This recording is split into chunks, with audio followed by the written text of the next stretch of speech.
మీరు మీ పిల్లల పాల పళ్ళ విషయంలో అవి ఎలాగో ఊడిపోయే పళ్ళే కదా అని చెప్పేసి మీరు నెగ్లెక్ట్ చేస్తున్నారా?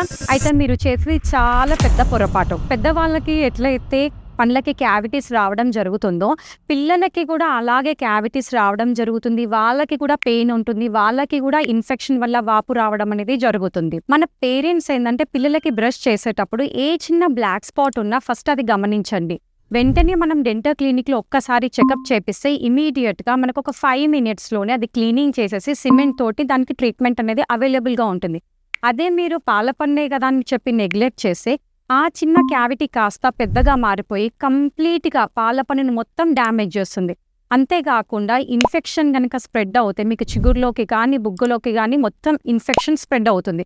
అప్పుడు పాపం మా పిల్లలు వాళ్ళు అటువైపు తినడమే మానేస్తారు. అంతేకాకుండా ఆ పన్ను గనుక తీసే పొజిషన్‌కి వెళ్ళిపోతే వచ్చే పర్మనెంట్ టీత్ కూడా కరెక్ట్‌గా స్థానంలోకి రాకుండా వంకర తింకరగా పళ్ళు కూడా వచ్చే అవకాశం ఉంటుంది.